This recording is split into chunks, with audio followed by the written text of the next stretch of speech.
আসসালামু আলাইকুম, সবাই কেমন আছেন? আশা করি ভালো আছেন। তো আমিও ভালো আছি। আজকে নতুন একটা ভিডিও নিয়ে আপনাদের মাঝে হাজির হয়েছি। তো বন্ধুরা, আমি আজকে কি রান্না করব তোমরা প্রথমে কিন্তু দেখে বুঝে নিয়েছো।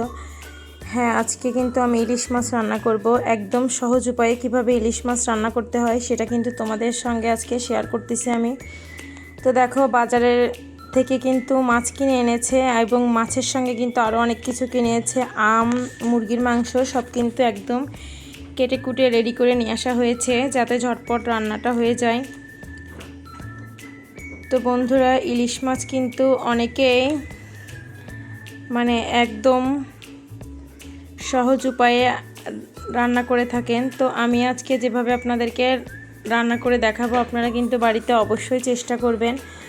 ইনশাল্লাহ খেতে কিন্তু একদম মাছের স্বাদটা এত টেস্টি হয়, সেটা আপনারা কিন্তু যারা না খেয়েছেন তারা কিন্তু বুঝবেন না।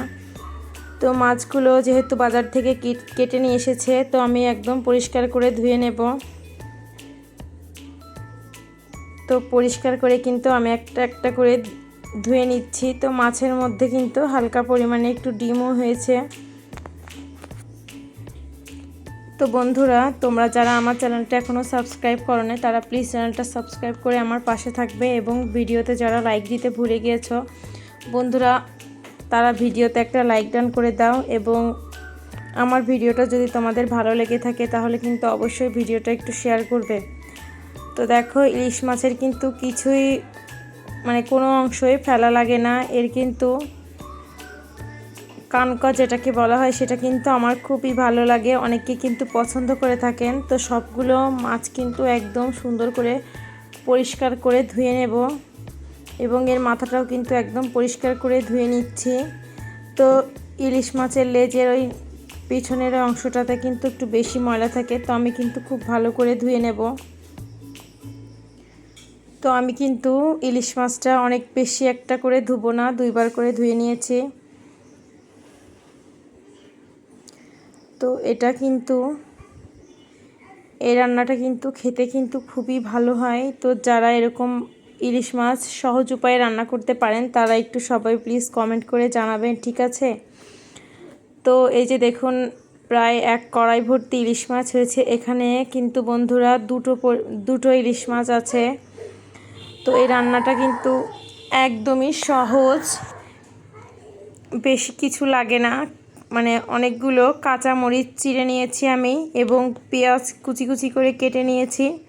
শুধুমাত্র এই কাঁচামরিচ আর পেঁয়াজ দিয়ে কিন্তু এত সুন্দর একটা রেসিপি সম্ভব।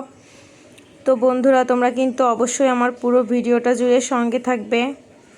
তো পরিমাণ মতো লবণ এবং হলুদ নিয়েছি, সঙ্গে কিন্তু গোটা অল্প কিছু জিরে নিয়েছি। তো নিয়ে খুব সুন্দর করে ভালোভাবে এটা চটকায় মেখে নিতে হবে,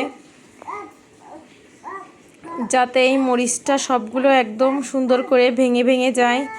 তো খুব সুন্দর করে কিন্তু আমি মরিচ, পেঁয়াজ এবং যে শুকনো মশলাগুলো নিয়েছি, লবণ, হলুদ আর জিরা, শুধুমাত্র বিশ্বাস করবে না বন্ধুরা, এই উপকরণ দিয়ে কিন্তু এত সুন্দর একটা রেসিপি সম্ভব।